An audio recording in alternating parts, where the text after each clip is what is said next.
Mesdames, Messieurs, bonjour. Jury du dimanche, e-radio, première radiovision du Sénégal, ITV, votre chaîne préférée et immédiat.sn, votre site de référence. Nous recevons l'homme que tout le monde cherche, tout le monde veut mettre le nom sur le visage. Il s'appelle Oumar Sy et il est là devant nous. Il est député élu et tête de liste des suppléants de la coalition Yewwi Askan Wi. Bonjour Oumar Sy. Bonjour Mamadou. Merci d'avoir accepté notre invitation. Merci. On se pose des questions, qui est Oumar Sy? Alors, de façon assez simple, j'imagine que vous voulez connaître mon parcours à la fois politique et peut-être académique et professionnel. Oui.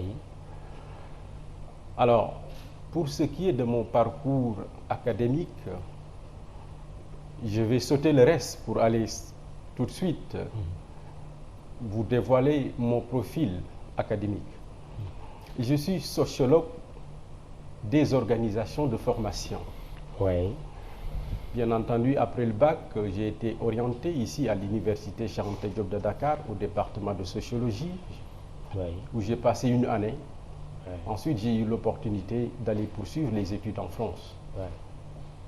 Et donc, je suis titulaire, après ma maîtrise de sociologie à la Sorbonne, j'ai fait un peu cap sur l'université Paris-Dauphine pour une spécialisation en sociologie des organisations. Après cela, j'avais la possibilité d'intégrer l'école doctorale, mais j'avais choisi de revenir au pays pour un peu embrasser le milieu professionnel. C'est ce que j'ai fait. Mon premier poste a été dans un projet qu'on appelle le PROMER, le projet de promotion de l'entrepreneuriat rural, où j'ai passé là-bas 3 ans. J'ai bourlingué un peu partout à travers le pays, parce que l'antenne où je servais se trouvait à Kolda, mais on couvrait les régions de Tamba et de Kolda. Donc de là-bas, j'ai eu l'opportunité de venir à l'Agence nationale de l'aviation civile, qui s'appelait à l'époque l'ANAC, où j'ai atterri dans un premier temps à la direction des ressources humaines. Et vous êtes inspecteur, auditeur en sûreté de l'aviation civile. Et vous avez failli être Sadio Mané avant Sadio Mané. Oui. Ou plutôt Messi. Bon, les deux à la fois, si vous voulez, les deux. Oui, vous avez été footballeur. J'ai été un très bon footballeur. Comme je disais l'autre jour, un terrible numéro 10. Bon, pour ceux qui me connaissent, ils disent même que j'ai raté ma vocation. Mais comme on dit, le destin, c'est le destin. Oui, destin assez curieux d'ailleurs. Vous êtes sur la liste des suppléants, destinés ou prédestinés à être remplaçants. Et là, vous retrouvez la place de titulaire comme tout bon footballeur. Ça vous a fait quoi quand vous avez appris que cette liste des titulaires plutôt de Yewwi Askan Wi a été disqualifiée et puis que vous êtes devenu par la force des choses tête de liste? Alors, j'avoue que Mamadou, je suis animé par un sentiment un peu mitigé, pour la bonne et simple raison que j'aurais bien aimé quand même que les leaders de la coalition Yewwi Askan Wi puissent faire leur entrée à l'Assemblée nationale et porter donc le projet d'une nouvelle législature qui se veut innovant. Mais hélas, comme vous le savez, j'allais dire une décision politico-juridique partisane a rendu cela impossible. Mais malgré cela, les députés que nous sommes, issus de la liste nationale ou des départements que nous avons gagnés, nous allons porter ce même projet-là pour qu'effectivement l'Assemblée nationale puisse répondre aux aspirations des populations. Ça ne change en rien le fait que les leaders soient écartés. Au contraire, ça nous donne plus de détermination dans ce que nous attendons comme travail au niveau de l'Assemblée nationale. Très bien, continuons à vous familiariser avec les auditeurs et téléspectateurs et même les lecteurs de immédiat.sn. Vous êtes dans le cadre de la coalition Yewwi Askan Wi, secrétaire administratif de la Commission nationale électorale dont Déthié Fall est le président. Comme je l'ai rappelé tout à l'heure, vous êtes inspecteur, auditeur en sûreté de l'aviation. Vous êtes quadragénaire, natif de Linguère. Vous êtes issu d'une famille politique. Neveu de feu Maguette Lo, le premier maire de Linguère, 1960-1975, avec comme premier adjoint Alé Badarassi, lui-même grand frère de votre père, qui était en fait le maire de fait puisque Maguette Lo était pris par d'autres charges institutionnelles à Dakar. Vous êtes aussi le petit frère d'Habib Sy, il faut le dire. Habib Sy, ancien ministre de Linguère et ancien ministre. Vous n'êtes pas donc un novice de la politique. Alors, de suppléant à titulaire et donc de l'ombre à la lumière, quel est votre état d'esprit au moment où vous vous apprêtez à franchir la porte de l'Assemblée nationale pour siéger en tant que député? Alors, c'est vrai que souvent, pour ceux qui me connaissent ou qui ne connaissent pas un peu, j'allais dire, l'histoire politique de Linguère et du Jolof, ils pensent que je suis novice en politique. Mais comme vous le venez de le rappeler, je suis issu d'une famille politique. Parce que Ali Badrassi, dont vous évoquez le nom, qui est donc le grand frère de même père et de même mère, de mon père, a été le premier adjoint de la mairie de Linguère et qui a régné presque pendant 15 ans à ce poste parce que, comme vous l'avez dit, mon oncle Maguette Lo, qui était effectivement maire titulaire, occupait de hautes fonctions dans l'État. Ouais. Et qui a été président du Conseil économique et social, ministre plusieurs fois. Absolument, tout à fait. Alors, de ce point de vue-là, donc, je considère que je ne suis pas un novice en politique. Ouais. Oui, c'est après que Habib Sy est arrivé, bien entendu, nous l'avons accompagné. Mais comme j'ai souvent dit, j'étais à la périphérie. Je n'étais pas au cœur. Ouais. Et c'était effectivement un choix. Ouais. Quel est votre état d'esprit aujourd'hui? Alors, je l'ai dit tantôt en disant que pour cette nouvelle législature qui va s'ouvrir bientôt, nous sommes sereins.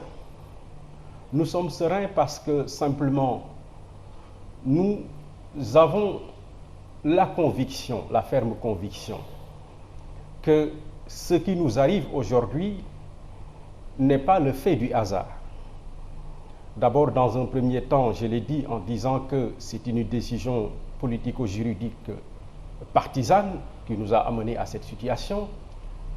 Mais pour autant, nous sommes dans un état d'esprit pour dire que nous nous sentons aujourd'hui investis d'une mission du peuple, qui est effectivement de travailler au service exclusif des populations.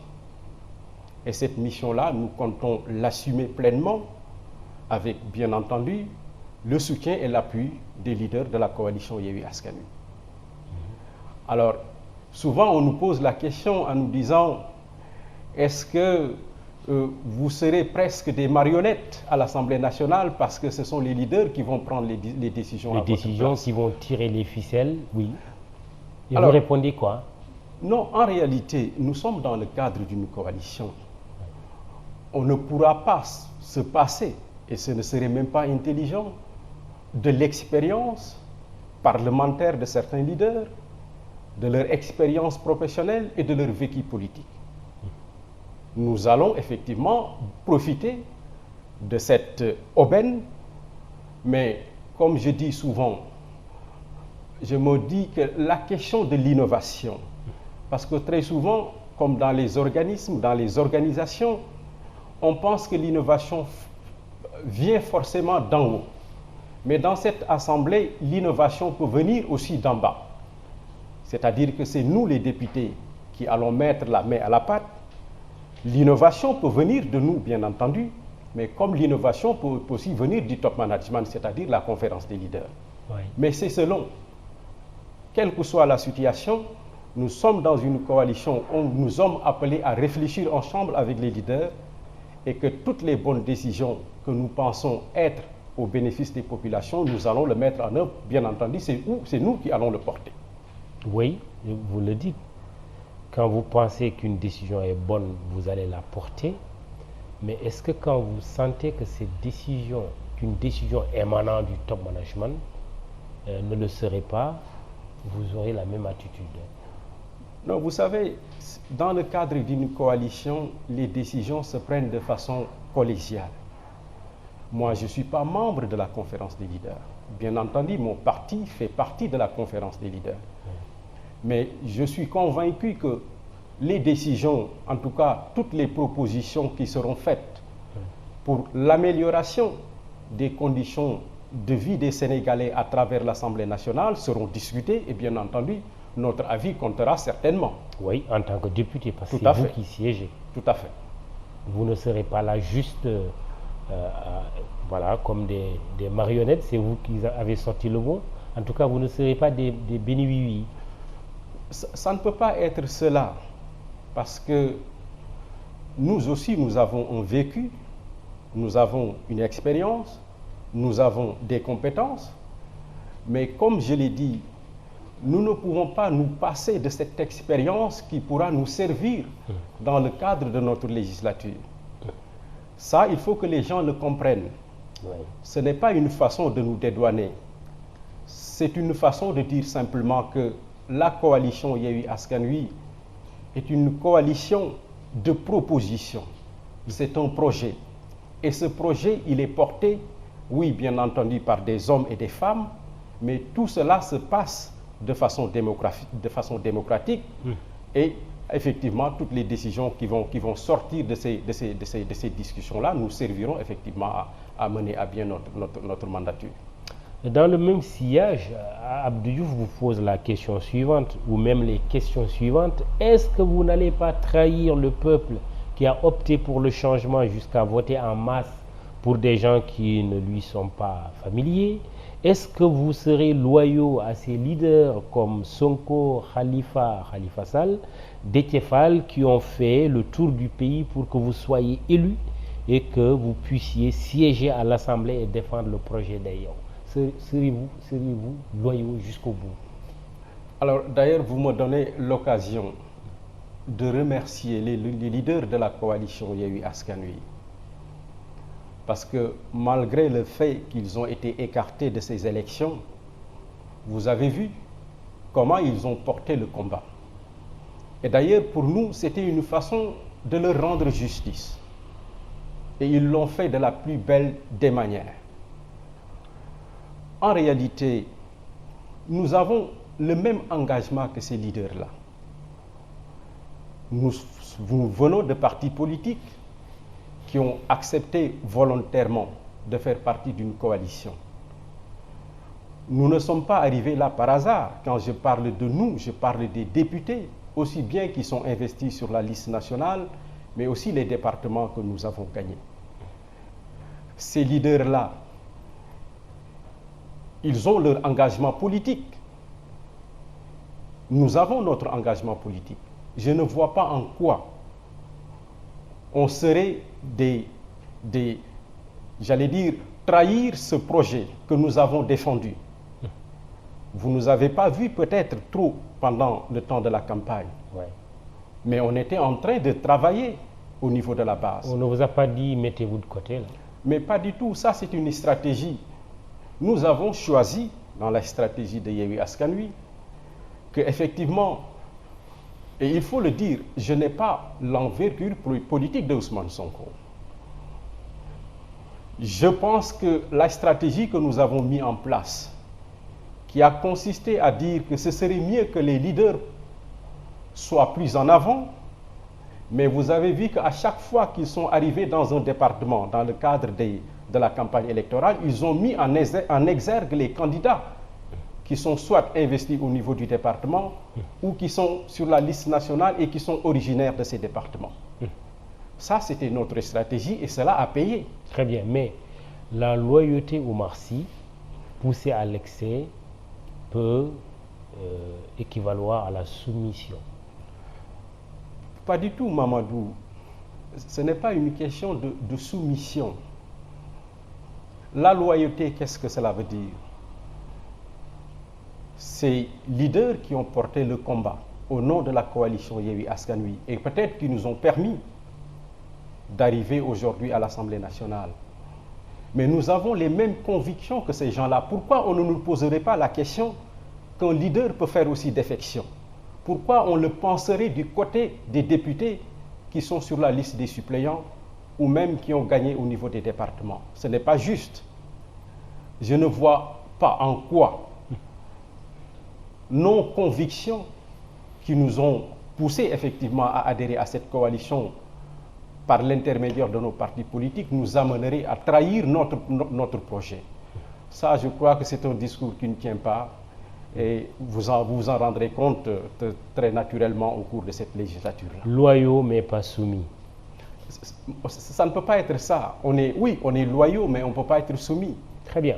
Omar Sy est la tête de liste des suppléants de la coalition Yewwi Askan Wi, élu député. Il va siéger à l'Assemblée nationale pour la 14e législature et il est l'invité de ce jury du dimanche, iRadio, ITV, imedia.sn. Mais avec une telle étoile, passer de suppléant, remplaçant à titulaire, ça laisse pousser des ambitions. Avez-vous l'ambition d'être le président de la prochaine Assemblée nationale? Vous savez, Mamadou, quand on entre en politique, et si on se parle honnêtement, on ne peut pas dire qu'on n'a pas d'ambition. Vous y pensez? Non, j'y pense pas. En vous rasant, comme dirait l'autre.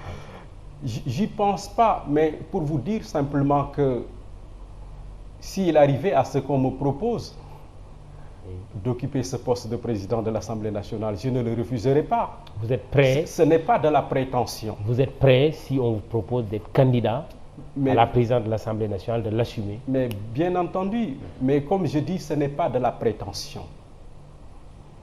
C'est tout simplement, pour moi, une station qui permet de travailler pour son pays. Même en étant député simple, on peut travailler pour son pays. Oui. Parce que être président de l'Assemblée nationale, pour moi, ça n'a rien d'extraordinaire. Si vous jugez que vous en avez les compétences, et vous en avez? Et vous en avez l'ambition. Vous en avez la compétence et l'ambition? Je le pense. Oui, je le pense à travers mon parcours politique, je le pense à travers mes compétences et mon parcours académique. Vous êtes candidat? Je n'ai pas dit que je suis candidat. Vous savez que c'est des choses qui se décident dans le cadre de la coalition. Si une telle question arrivait à se poser, bien entendu que cela se discuterait au niveau de la coalition, et bien entendu, c'est la coalition qui prendra effectivement la décision au finish. Où est-ce qu'on vous en êtes au sein de la coalition Yewwi et peut-être de l'intercoalition Yewwi-Wallu sur cette question de la présidence de l'Assemblée nationale? Mais vous savez, je crois que le président Ousmane Sonko l'a évoqué l'autre jour dans son point de presse pour dire que les discussions sont toujours en cours. Pour l'instant, nous ne pouvons qu'attendre la décision qui sortira effectivement de ces discussions entre les leaders de l'intercoalition pour voir en fait quelle sera la conduite à tenir une fois que l'Assemblée nationale sera installée. Mais comme il disait, personne aujourd'hui n'a la majorité. Tout se jouera au jour de l'installation. Mais attendons de voir sur ce point-là, comme je viens de vous le dire, les discussions sont en cours et on révélera effectivement à l'opinion publique quelle est la position de la coalition et de l'intercoalition. Mais justement, une idée, est-ce que c'est Yewwi qui va présenter un candidat pour la présidence de l'Assemblée, en supposant que Wallu en ferait autant, ou est-ce que ce serait un candidat porté et par Yewwi et par Wallu, donc l'intercoalition? Mais en tout cas, je ne saurais vous le dire pour l'instant. Quelle est votre position? Ce qui est cohérent, c'est qu'aujourd'hui, si on devait aller dans le sens de vouloir candidater pour le poste de présidence de l'Assemblée nationale, ça se fera bien entendu dans le cadre de l'intercoalition. Parce que si nous le faisons dans le cadre de la coalition Yewwi Askan Wi, nous n'avons aucune chance. Si Wallu le fait dans le cadre de sa coalition interne aussi, elle n'a aucune chance. Et pour rappel, Yewwi a 56 députés et Wallu a 24 députés, ce qui fait 80. Alors là, il faut corriger. En réalité, Yewwi a 53 députés et Wallu a 27 députés. 27, d'accord. Voilà. Oui, expliquez-nous. C'est ça les bons chiffres. Expliquez-nous. Parce qu'en réalité, quand vous allez dans les départements qui ont été gagnés par Wallu parce qu'ils portaient la bannière, il y a des députés qui sont ici de Yewwi qui ont été investis dans ces départements-là. D'accord. Quand vous les retirez de ces départements et vous les ajoutez à notre cagnotte. Oui. C'est ça qui nous donne en réalité 53 députés 53. pour Yewwi et 27 pour Parce Wallu. que ce député à retirer là, c'est au bénéfice de Wallu. Oui, parce qu'il a été investi sous la bannière de Wallu, mais il est issu de la coalition Yewwi Askan Wi. Très bien. Alors, 83 sièges pour Benno Bokk Yakaar contre 80 pour l'intercoalition Yewwi Wallu. Les deux autres sièges seront occupés par les serviteurs avec Pape Djibril Fall et Aar Sénégal avec Thierno Alassane Sall. Quelle est votre analyse de l'enjeu de la majorité et du contrôle du Parlement avec cette cartographie? Alors, en fait, quand on parle de majorité parlementaire, moi j'ai toujours dit, qu'est-ce qu'on doit comprendre par une majorité parlementaire? Est-ce que c'est une majorité mécanique que nous cherchons pour qu'à chaque fois que le pouvoir, je parle de la mouvance présidentielle, veut passer des projets de loi, même qui ne sont pas dans l'intérêt des populations, vous les portez quand même et vous les faites passer? Nous, au niveau de l'intercoalition et de la coalition, ce que nous recherchons, ce n'est pas une majorité mécanique. C'est une majorité de responsabilité, une majorité d'engagement, une majorité de rupture pour effectivement une réorientation des programmes budgétaires. Parce que vous le savez, tout se passe au niveau de l'Assemblée nationale en ce qui concerne la définition, en tout cas la mise en œuvre des politiques publiques qui sont incarnées par l'exécutif. Et pour ce faire, il faudrait présenter un programme et qu'on vous alloue un budget qui vous permet de mettre en œuvre.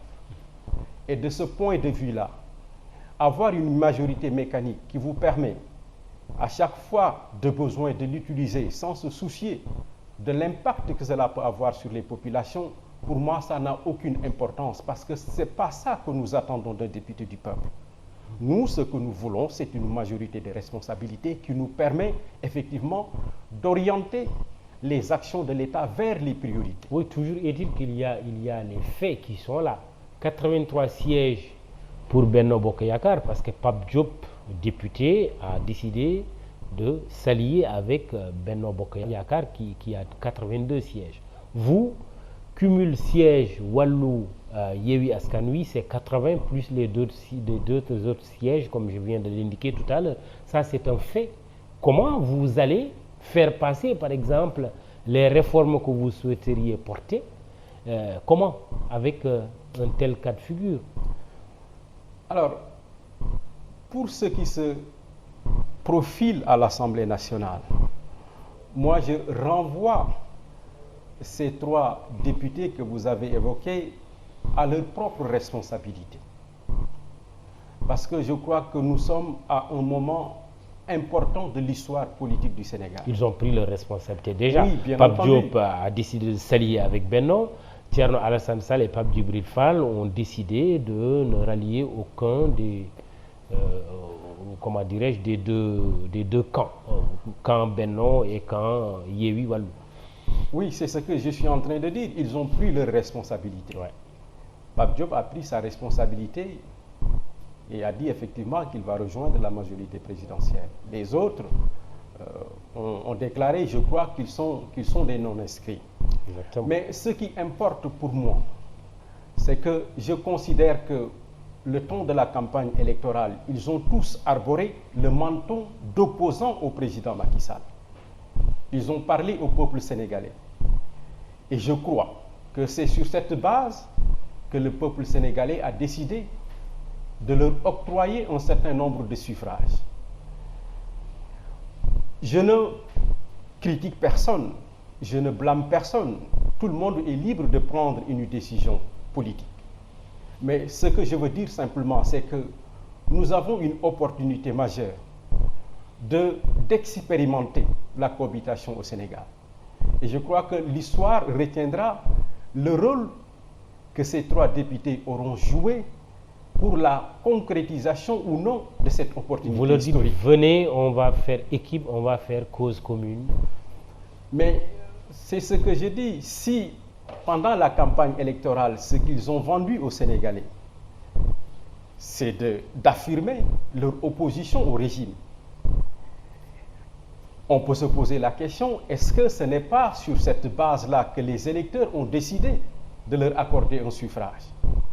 Si aujourd'hui vous vous alliez à la mouvance présidentielle, ce n'est pas à moi de vous dire le comportement que vous devez avoir par rapport à cet électorat-là. Vous devez répondre. Certainement. D'ailleurs, vous l'avez vu, des interrogations par rapport à cette attitude ont été en tout cas évoquées par beaucoup de personnes, que vous soyez du domaine politique ou dans d'autres secteurs de la vie. En tout cas, les gens ont pensé qu'il y a peut-être un détournement des voix de ceux qui ont voté pour ces gens-là, ont voulu effectivement expérimenter une nouvelle situation politique, c'est-à-dire une cohabitation. On a quand même entendu Pape Diop dire qu'il ne participerait pas à une entreprise de blocage du pays. Ça nous renvoie à la question de la majorité parlementaire. Alors, la question qui se pose aujourd'hui, c'est pourquoi nous avons besoin d'une majorité absolue à l'Assemblée nationale? Vous de l'opposition. Nous de l'opposition. Que vous n'avez pas encore. Oui, mais on verra. Oui. On verra. Dites-nous pourquoi. Parce que tout se jouera au niveau de l'Assemblée nationale. Parce que, comme vous l'avez dit, Pape Diop a déclaré publiquement qu'il va rejoindre la coalition, la mouvance présidentielle. Mais je voudrais simplement revenir pour dire que ce que nous avons connu jusque-là, c'est que la majorité présidentielle a toujours recherché cette majorité pour en faire une majorité mécanique. Faire passer des lois, même si ça ne correspond pas aux aspirations des populations. Mais nous, ce que nous recherchons au niveau de la coalition Yewwi Askan Wi et de l'intercoalition, c'est plutôt une majorité de responsabilité. Oui, justement, est-ce que vous n'êtes pas rattrapé par les déclarations de Ousmane Sonko pendant la campagne qui a dit la vraie opposition c'est nous, les autres sont achetés par la majorité, par le président Macky Sall, ce ne sont pas des opposants? Alors, moi, Mamadou, ce que j'ai constaté, c'est que pendant le temps de la campagne électorale, ces leaders ont arboré le manteau d'opposants. Et ils ont parlé aux Sénégalais pour dire qu'ils sont des opposants au régime du président Macky Sall. Et de ce point de vue-là, je considère que si les Sénégalais ont décidé de leur accorder leur suffrage sur la base de ce discours qu'ils ont tenu pendant le temps de la campagne, je considère que cela devrait se concrétiser au niveau de l'Assemblée nationale. C'est comme si nous sommes en train de trahir un peu le choix de vote des Sénégalais. Mais on est en politique, pourquoi vous ne leur parlez pas? Pourquoi vous ne discutez pas avec eux? Moi, je ne suis pas au niveau de la conférence des leaders. Oui, mais c'est vous quand même les députés, c'est vous qui allez siéger. Oui. Vous avez voix au chapitre. Mais tout à fait, mais les négociations se font au préalable parce que aujourd'hui, je crois que Pape Diop a déjà dit clairement sa position. Les autres aussi, Thierno Alassane et Pape Djibril, ils ont clairement affiché leur position. Mais moi, je leur renvoie simplement à leur engagement politique. Parce que simplement, aujourd'hui, nous avons une opportunité historique d'expérimenter la cohabitation au niveau du Parlement. Et je crois que c'est sur cette base d'ailleurs que les populations ont décidé de leur accorder leur suffrage pour effectivement arriver à une cohabitation au niveau de l'Assemblée nationale. Alors, quelle est votre réponse maintenant à ceux qui soutiennent que l'intercoalition Yewwi Wallu n'est pas une réalité parlementaire? Autrement dit, est-ce que vous préconisez la constitution d'un groupe parlementaire unique? Alors, dire que l'intercoalition n'est pas une réalité, en tout cas c'est une réalité politique. C'est une réalité politique et je crois que les discussions sont en cours entre les deux coalitions pour effectivement voir quelle sera la meilleure conduite à adopter au niveau de l'Assemblée nationale. Mais pour l'instant, je ne saurais pas vous dire est-ce qu'on ira vers un groupe parlementaire de l'intercoalition ou est-ce que la formation des groupes parlementaires donc, se fera au niveau de chaque coalition. Oui, mais avec l'ambition d'être majorité de responsabilité, l'ambition d'imposer la cohabitation, vous êtes obligé d'être un bloc unique. Oui, mais c'est-à-dire le fait d'avoir des groupes parlementaires séparés ne nous contraint pas à rester dans ce bloc que nous avons déjà constitué. Mais comme je viens de vous le dire, comme ce sont des discussions qui sont en cours, je ne pourrai pas vous dire de façon exacte qu'est-ce qui sera retenu au final.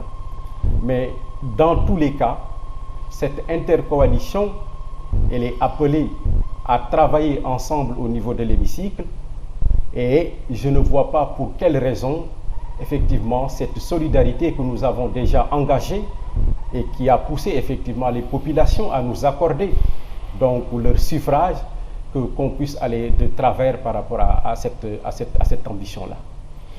Mais est-ce que la tâche ne risque pas d'être difficile quand même au sein de cette intercoalition, parce qu'on sait qu'il y a des ambitions déjà qui se font jour. On parlera tout à l'heure de l'élection présidentielle, mais en attendant, quand Maître Abdoulaye Wade, qui a porté la liste Wallu, dit le PDS est la première force politique de l'opposition parlementaire, cela signifie quelque chose, non? Moi, ce que je considère, c'est que cette intercoalition, elle a été le fruit de mûres réflexions.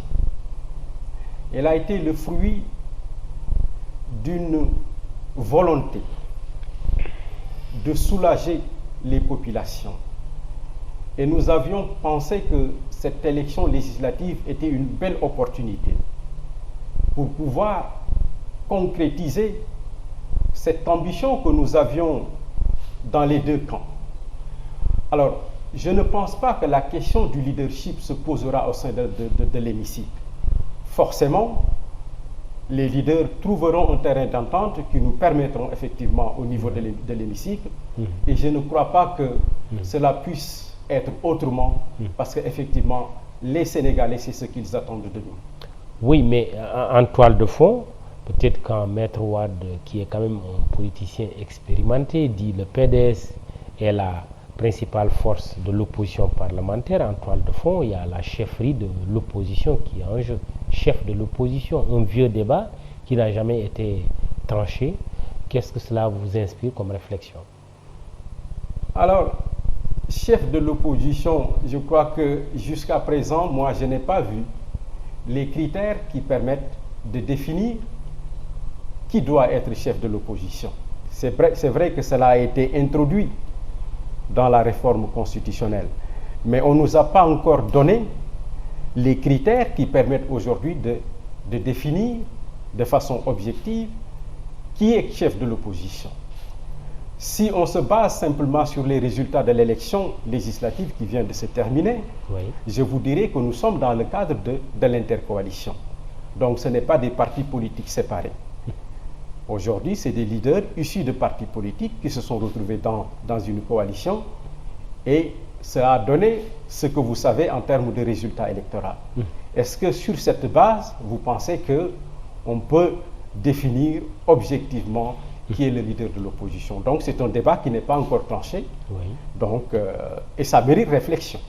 Oui.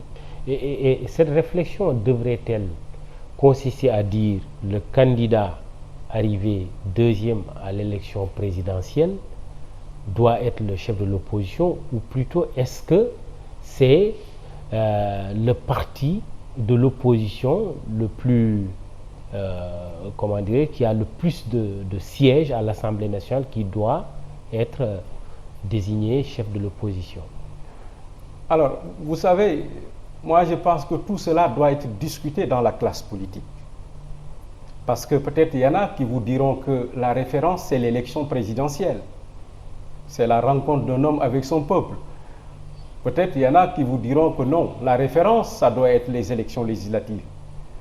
Mais là, comme je viens de vous le dire, ce n'est pas la rencontre d'un homme avec son peuple dans le cadre de l'élection législative, c'est plutôt un projet que vous présentez aux populations et qui élise une liste, soit au niveau national, soit au niveau départemental. Et de ce point de vue, ce sera difficile si les acteurs politiques ne s'accordent pas sur les critères sur lesquels on devrait se baser pour effectivement attribuer ce titre de chef de l'opposition. Ouais. Parlons maintenant de votre programme de législature. Ça va être fastidieux de parler de ce programme de bout en bout, mais quelques éléments. Aujourd'hui, il y a un certain nombre de réformes auxquelles s'attendent les Sénégalais. Réformes, ne serait-ce que pour donner un exemple, la loi sur le loyer, qui est un échec, il faut le reconnaître. Des réformes attendues également dans le domaine foncier, parce qu'il y a même une réforme foncière qui est en préparation, qui n'a toujours pas vu le jour. Est-ce que vous avez une idée, mais précise, de 2 ou 3 réformes que vous êtes prêts, vous, à porter? Oui, bien entendu, je crois que nous l'avons déjà dit. Quand je dis la coalition Yewwi Askan Wi a déjà clairement dit que pendant cette 14e législature, nous voulons apporter des réformes au niveau du Parlement. Oui, concrètement. Alors, c'est toujours en discussion. Les leaders de la coalition Yewwi Askan Wi et de la coalition Wallu sont en train de réfléchir encore, de discuter sur les réformes qu'on devrait porter. Mais de façon assez précise, comme vous le dites, je peux en donner 2 exemples. Vous savez que pendant la 13e législature, aucune proposition de loi n'a été faite par la majorité présidentielle. Et toutes les initiatives qui ont été prises par l'opposition ont été bloquées par la majorité présidentielle. Vous ne pensez pas que les dispositions en ce qui concerne les propositions de loi et les amendements parlementaires ne devraient pas être révisées? Voilà un exemple. L'absentéisme des députés. Il y a des députés qui ont été élus et qui n'ont jamais mis les pieds à l'Assemblée nationale. Autre chose, pour occuper aujourd'hui des postes stratégiques au niveau de l'administration, je pense qu'on devrait penser à un système d'appel d'offres. Parce que simplement, si vous faites de la politique et que vous occupez ces postes hautement stratégiques au niveau de l'État, nous voyons souvent la situation que cela crée au niveau de l'espace public, même aussi de la performance de ces institutions-là. Moi, je pense qu'on devrait aller dans ce sens pour faire en sorte que cette nouvelle législature puisse nous permettre de porter des projets, des réformes de ce genre, oui, qui effectivement permettront à l'hémicycle, à l'Assemblée nationale, donc de mieux répondre aux aspirations des populations. Et parmi ces réformes que vous êtes en train d'avancer, il y a certaines qui vont nécessiter la révision du règlement intérieur de l'Assemblée nationale, qui est une loi organique. Il faudra avoir une majorité, mais plus qu'absolue, qualifiée pour réviser justement le règlement intérieur de l'Assemblée nationale. Est-ce que vous n'êtes pas obligé, malgré les ambitions que vous avez en tant qu'opposition, de discuter aussi avec Benno Bokk Yakaar? Alors, vous savez, nous, ce que nous considérons comme étant une opportunité, aussi bien pour la majorité que pour l'opposition, c'est que les Sénégalais nous ont clairement envoyé un message. Est-ce que nous avons suffisamment déchiffré ce message? C'est là où se trouve la question fondamentale. Être député, ce n'est pas être député d'une coalition ou d'un parti politique. Être député, c'est être au service de la population qui vous a accordé une confiance. Pour nous, députés de l'opposition, de Yewwi Askan Wi et de l'intercoalition. Ce qui importe, c'est que nous ferons notre travail de parlementaires en proposant des propositions de loi. Si par extraordinaire, nous n'avons pas la majorité pour que cela se concrétise, nous le dirons en face des populations que, en tout cas, en ce qui nous incombe, nous avons fait ce que nous devions faire en tant que parlementaires. Mais si la majorité est de l'autre côté et qu'ils continuent à faire effectivement ce que nous avons appelé, ce terme galvaudé, donc à faire fonctionner la majorité mécanique, ben c'est au peuple d'en apprécier. Oui. Mais nous, en tout cas, en tant que députés, nous porterons ces combats-là et nous les porterons au niveau de l'hémicycle et nous en informerons le peuple. Oui, mais est-ce que quand on regarde ces forces en présence à l'Assemblée, est-ce que cela ne rend pas intéressante cette démarche que Pierre Goudiaby Atepa, qui a accordé un entretien au groupe Immédiat, préconise, c'est-à-dire qu'il y ait des retrouvailles autour de la table de négociation des différents acteurs politiques, le président de la République et ses adversaires. Mais si on nous invite à une discussion pour que les propositions de loi qui seront déposées au niveau de l'Assemblée nationale puissent rencontrer, j'allais dire, l'intérêt des populations du Sénégal, mais nous n'en voyons pas aucun inconvénient. Nous sommes ouverts à ces discussions tant que ce qui nous est présenté comme étant projet de loi se fera effectivement au bénéfice des populations. Ce que nous n'accepterons pas, bien entendu, c'est qu'on nous amène des propositions de loi ou effectivement des lois qui ne répondent pas aux besoins des populations. Mais dans ce cas-là, nous allons reprendre effectivement notre manteau d'opposants pour effectivement s'opposer à ce genre de situation si nous n'en avons pas la majorité. Oui. Discussion avec le pouvoir. Dans quel sens? Dans le sens préconisé par Pierre Goudiaby Atepa, il faut que les gens se retrouvent, se parlent, discutent. Mais nous ne refusons pas de discuter avec la majorité présidentielle dans le cadre de l'Assemblée nationale si effectivement ce qu'ils proposent en termes de loi, en termes de réforme, correspond à ce que nous considérons comme étant des dispositions ou en tout cas des réformes qui répondent effectivement à l'aspiration des populations du Sénégal. C'est seulement dans ce cas que nous pouvons discuter avec le pouvoir. Discussion dans le cadre du travail de l'Assemblée, mais hors de ce cadre, vous dites quoi? Mais parce que là, je vous parle en tant que futur parlementaire. Mais si le président de la République, mais vous l'avez déjà constaté, il avait appelé à un dialogue national. Nous avons vu ce à quoi cela aboutit. Je considère qu'aujourd'hui, en tout cas, nous sommes à un tournant important de la vie politique du Sénégal et que nous faisons cap sur 2024. Ce qui importe pour nous, aujourd'hui, c'est l'Assemblée nationale et faire en sorte que, en tout cas, nous ferons de notre mieux si nous n'avons pas la majorité pour bloquer certains projets de loi ou des lois qui vont à l'encontre de l'intérêt des populations.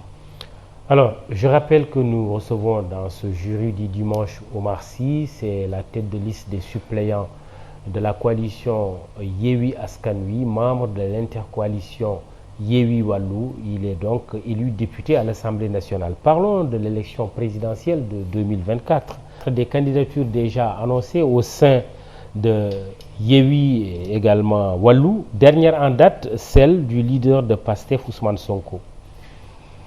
Votre commentaire? Mais je profite de l'occasion pour féliciter le président Ousmane Sonko d'avoir déclaré sa candidature pour 2024. Tout ce que je sais, c'est que du côté de la mouvance présidentielle, ils ne peuvent pas le faire. Ah ouais? Ils ne peuvent pas le faire pour les raisons que vous savez. Hein. Pourquoi? Mais ce oui, ce non, ce ni oui, non, ni non, qui est encore là. parce que le président nous a servi l'alibi comme quoi, de toutes les façons, lui, il ne peut pas être candidat. Le président Macky Sall, donc, ne peut pas être candidat. Peut-être qu'il cherchera dans son camp quelqu'un pour le suppléer à cette candidature-là. Oui. Mais ce que je veux dire aujourd'hui, c'est que dans le cadre de la coalition Yewwi Askan Wi, en tout cas, dans le protocole qui lie les leaders de la coalition Yewwi Askan Wi, chacun est libre, en ce qui concerne l'élection présidentielle, de demander le suffrage des Sénégalais. Je crois que le président Ousmane Sonko l'a bien précisé. Mais si vous me demandez ma conviction personnelle, oui, j'aurais souhaité, moi personnellement, que dans le cadre de l'élection présidentielle à venir, qu'on puisse se retrouver autour d'un seul candidat, au moins dans le cadre de la coalition Yewwi Askan Wi. C'est un vœu personnel. Oui. Mais je ne pense pas que cela puisse être un obstacle si nous n'arrivons pas à cet idéal. Pour moi, je le considère comme un idéal. Comme un idéal, oui. Si ce n'est pas le cas, oui, bon, bien entendu, chaque leader est libre, oui, donc d'aller conquérir donc, le suffrage des Sénégalais, oui, en 2024. Mais nous avons quand même dit que si une telle situation se présentait, eh bien, nous trouverons une plateforme, en tout cas un accord qui nous permettra de dire que, eh bien, tous les autres iront effectivement soutenir donc, le leader le mieux placé. Une multitude de candidats au sein de votre coalition Yewwi Askan Wi, est-ce que cela vous mettrait mal à l'aise? Vous auriez du mal à choisir un candidat à la place d'un autre? Non, moi je crois que même si on devait aller dans ce sens-là, la candidature unique, cela se ferait dans le cadre d'une discussion avec des critères objectifs qui seront définis au préalable. Oui. Et donc, celui qui répond au mieux à ces critères-là, bien entendu, je crois, sera choisi. Oui, et si vous n'y arrivez pas, justement, mais c'est vous, Oumar Sy, vous soutiendrez qui? Est-ce que vous avez déjà un candidat? Non, mais moi, c'est ce que je viens de dire. Moi, mon souhait personnel, oui, c'est que cette coalition-là, la coalition Yewwi Askan Wi, puisse arriver à un accord pour trouver un candidat unique en 2024. Vous êtes un non-aligné au sein de Yewwi Askan Wi? Non. Vous ne soutenez aucun leader? Non, la question parmi les différents leaders de Yewwi Askan Wi? La question ne se pose pas en ces termes-là pour moi. Oui. Moi, ce qui importe, c'est que c'est le projet qui est porté aujourd'hui par la conférence des leaders, incarné bien entendu par ces différents leaders-là. Si en 2024, par extraordinaire, nous n'arrivons pas à avoir un candidat unique, oui, eh bien entendu, chacun est libre effectivement de poser sa candidature, et de ce point de vue-là, les décisions et les positionnements se feront au moment venu. Vous êtes militant de quel parti, Oumar Sy? Alors, je suis militant du parti de l'espoir et de la modernité, Yewwi Askan Wi, oui, dont Habib Sy en est le président. Oui. Qui est votre frère? Oui. Oui. Oui. Oui. Et membre de la coalition Yewwi Askan Wi. Oui. Mais moi, je suis en train de vous servir une position personnelle. Je n'ai pas dit que c'est la position de mon parti. Oui. Ça, c'est une position personnelle. Oui. Je le souhaite. Vous vivement. Êtes pour une candidature unique à l'élection présidentielle au sein de la coalition Yewwi Askan Wi? Oui, je le pense. Très bien. Je le pense. Ok. Alors, mais en face de cette difficulté, de cette équation, en tout cas, il y a aussi le cas de l'inéligibilité de Khalifa Sall et de Karim Wade. Est-ce que ce n'est pas justement un boulet qui est là pour votre coalition d'abord, Yewwi Askan Wi, quand on parle de Khalifa Sall, pour l'intercoalition de manière générale, puisqu'il y a Karim Wade également qui est inéligible? Alors, je crois que c'est au point 46 de notre programme de mandature où nous avons dit que si nous avons la majorité à l'Assemblée nationale, nous allons rendre à ces deux personnalités-là leurs droits civiques. Parce que nous avons considéré que c'est de façon injuste qu'ils ont été écartés du champ politique. Et ça aussi, c'est un engagement qui a été donc pris dans le cadre de la coalition pour qu'une fois que nous arrivons à avoir cette majorité au niveau de l'Assemblée nationale, de permettre à ces deux personnalités-là donc de redescendre encore sur le champ politique. Ce qui suppose une proposition de loi. Bien entendu. Que vous allez porter. Bon, mais bien entendu. Vous, personnellement, vous allez porter cette proposition de loi. Je n'ai pas dit que je vais le porter personnellement, oui. Mais en tout cas, la coalition, l'intercoalition Yewwi Askan Wi Wallu Sénégal portera effectivement cette proposition de loi. Il faudra avoir la majorité, bien entendu. La majorité, oui. Qui n'est pas acquise. Bon, on verra. La question de la majorité, elle n'est pas encore jouée. Hein. On verra au sein de l'hémicycle comment les choses vont se passer. Peut-être que même ces trois-là, sur certaines propositions de loi, pourraient nous rejoindre. On ne sait pas.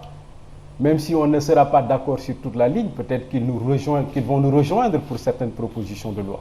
Oui. Alors, avec l'annonce de la candidature de Ousmane Sonko, qui n'est pas une surprise pour les observateurs, il y en a qui ont dit, mais avant, il est en train de faire du forcing, il est quand même sous contrôle judiciaire avec l'affaire Adji Sarr.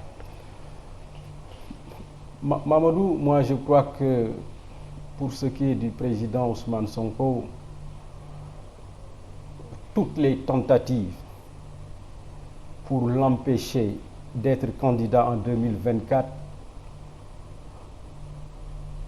seront vouées à l'échec.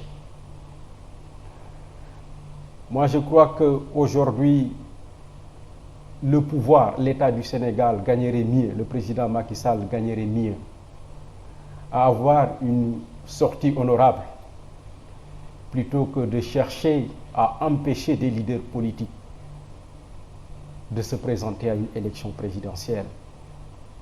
Toutes ces affaires cousues de fil blanc. Je ne veux pas en revenir parce que simplement vous dites que c'est entre les mains de la justice, mais ma conviction personnelle est que tout cela est orchestré pour empêcher à un homme politique de cette envergure et qui fait peur certainement à pouvoir se présenter à l'élection présidentielle de 2024. Et je ne crois pas que cela puisse prospérer. Et je crois que le temps me donnera raison. On verra la suite des événements. Est-ce que vous attendez avec impatience la nomination du prochain Premier ministre et la formation d'un nouveau gouvernement après ces élections législatives? Alors, posons la question aux Sénégalais, parce que Macky Sall a fonctionné depuis un certain temps sans Premier ministre. Je ne vois même pas en quoi la nomination d'un Premier ministre changerait la vie des Sénégalais. Pour ma part, je considère que c'est un non-événement. Je ne le considère pas comme étant, en tout cas venant du pouvoir actuel, comme étant une façon de redynamiser l'action gouvernementale pour aller à la résolution des problèmes des Sénégalais. Vous êtes indifférent à la nomination prochaine d'un Premier ministre, la formation d'un gouvernement? Oui, je veux dire simplement que on attend depuis très longtemps d'ailleurs, et d'ailleurs le professeur Ngouda Mboup nous dit très souvent que nous sommes, le gouvernement, un peu dans l'illégalité parce qu'il y a beaucoup de choses qui devraient être portées par le Premier ministre et ce qui n'est pas le cas aujourd'hui. Mais je veux dire simplement que si vous faites un micro-trottoir, je ne crois même pas que les Sénégalais attendent grand-chose de ce Premier ministre qui sera nommé très prochainement. Êtes-vous indifférent, et on termine cette émission, au déménagement de l'hôpital de Dantec à sa reconstruction, mais qui passe d'abord par une fermeture? Personnel et malades ont été redéployés ailleurs. Alors, pour ce qui est de l'hôpital Le Dantec, moi personnellement, je ne suis pas contre la construction d'un nouveau hôpital. Mais ce qui est déplorable, c'est la façon dont les choses sont en train de se passer, notamment en ce qui concerne le foncier. Vous savez, c'est ce que nous disons, le problème de notre État, c'est la question de la priorité. Pour construire l'Arena, 62 milliards, l'Arène nationale, 32 milliards, la Corniche, la corniche, je crois c'est autour de 80 milliards ou 150, non, c'est le stade qui est à 150 milliards. Le stade du président Abdoulaye Wade. Du président Abdoulaye Wade. Oui. Mais pour faire tout cela, l'État s'est bien débrouillé pour le faire. Mais pourquoi, pour la reconstruction de l'hôpital Aristide Le Dantec, l'État nous dit que la seule solution qu'il a su trouver, c'est de vendre les 3 hectares restants. Et pourtant, quand ces infrastructures-là que je viens de citer étaient en train d'être réalisées, le projet de construction de l'hôpital était toujours là. Ce projet date de 2014 en réalité et devait se terminer en 2018. C'est pourquoi nous disons que la question des dépenses de prestige aussi est un réel problème pour nos gouvernants. C'est pourquoi nous avons dit une fois à l'Assemblée nationale, nous ferons en sorte que l'action gouvernementale soit orientée vers les priorités. Les priorités, bien entendu, pour répondre aux aspirations des populations. Merci Omar Sy. Je rappelle que vous êtes député élu sur la liste de Yewwi Askan Wi, tête de liste des suppléants de cette coalition, membre de l'intercoalition Yewwi Wallu. Vous étiez l'invité de ce jury du dimanche, présenté par Mahmoud Ibra Kane, à la réalisation Babacar Ndiaye, Iba Mar Sène Ndiankou, Imedia.sn au texte Dieba, à la photo Pape Doudou Diallo, réseaux sociaux Fatimata Ba, Biram Pouy. Bon dimanche, rendez-vous dimanche prochain.